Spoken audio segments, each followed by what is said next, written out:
Yo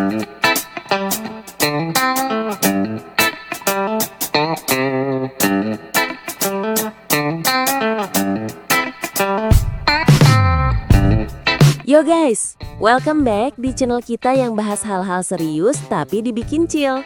Hari ini topiknya agak premium nih. Kita bakal ngomongin soal quality assurance dalam pelaksanaan konstruksi. Pernah kepikiran ya? Kenapa ada gedung yang awet sampai puluhan tahun, tapi ada juga bangunan baru yang udah retak, bocor, bahkan roboh? Yap, rahasianya ada di quality assurance. Dan yang jadi dalang di balik layar? Of course, tim manajemen konstruksi. So, kita bakal kupas tuntas pentingnya QA, peran manajemen konstruksi di dalamnya, teori dan tools yang dipakai, sampai skill dan kualifikasi orang-orang yang terlibat. Sounds heavy? Chill aja. Gue bawain dengan gaya Gen Z, pakai analogi simple, kayak lagi nongkrong sambil bahas topik serius tapi tetap asik. Ready? Let's go!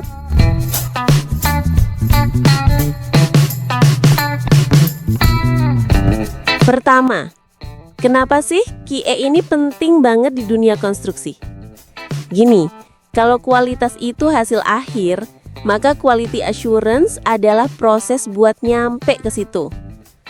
Bayangin lo beli sneakers Hypebeast. Quality control itu ngecek sepatunya pas udah jadi, tapi quality assurance itu ngejaga seluruh proses produksinya. Mulai dari bahan, cara ngerjain, sampai finishing, biar hasilnya top tier. Nah, di konstruksi juga gitu.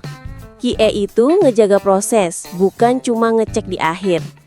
Kalau prosesnya udah salah, hasil akhir auto bermasalah. Jadi, QA itu ibarat bodyguard kualitas. Dia yang pastiin standar dipatuhi, material sesuai, cara kerja aman, dan semua tim mengerti prosedur. Tanpa QA, proyek bisa aja selesai, tapi rawan masalah jangka panjang.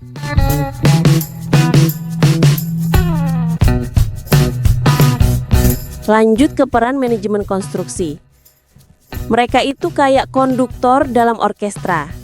Mereka pastiin semua instrumen alias tim lapangan, kontraktor, supplier main sesuai partitur standar mutu. Manajemen konstruksi yang nentuin prosedur, bikin guideline, dan ngejaga disiplin kualitas dari awal sampai akhir. Kalau ada deviasi, mereka yang ngingetin. Kalau ada gap, mereka yang nutupin. Ibarat lo jadi moderator grup Discord, manajemen konstruksi jaga supaya semua member nggak spam, nggak out of topic, dan rules tetap dipatuhi. Hasilnya, grup kondusif. Di proyek, hasilnya apa? Bangunan berkualitas.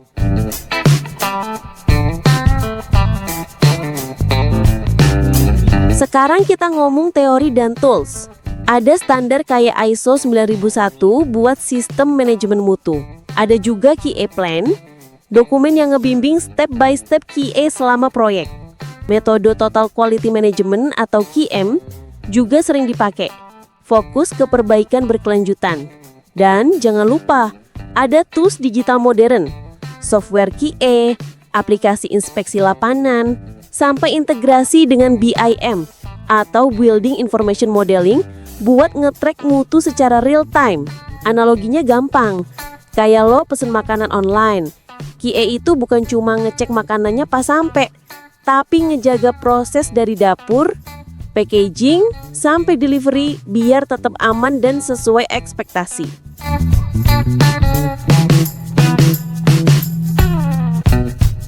Sekarang soal orang-orangnya. Personel QA di manajemen konstruksi butuh skill spesial. Mereka harus ngerti standar mutu teknis. Harus teliti banget, detail oriented. Kayak temen lo yang selalu ngezoom foto sebelum upload. Komunikatif dan tegas, biar bisa bilang ini salah, harus diperbaiki tanpa ragu. Plus, mereka harus punya integritas.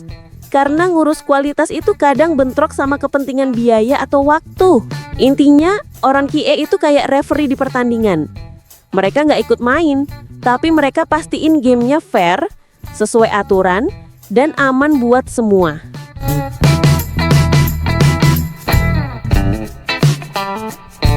Di lapangan, QA itu tantangannya banyak. Kadang kontraktor pengen cepat selesai. Supplier suka ngasih barang di bawah spek. Atau tukang asal kerja biar cepat beres.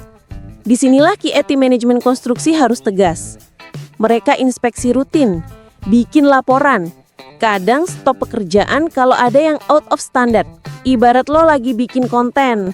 Kalau hasil editingnya burem, audio pecah, ya harus direvisi dulu sebelum upload. Nggak bisa asal publish kan?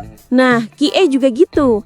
Lebih baik delay sedikit daripada hasilnya jelek dan bahaya.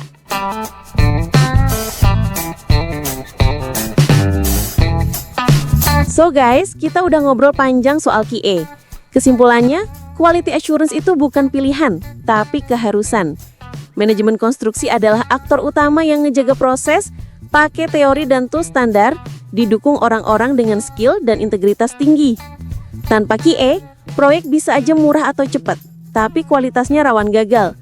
Dengan QA, proyek mungkin lebih effort, tapi hasilnya terjamin, aman, dan bisa dipercaya. So, next time lo lihat bangunan keren yang awet dan kokoh, ingat, ada tim QA yang kerja keras di baliknya.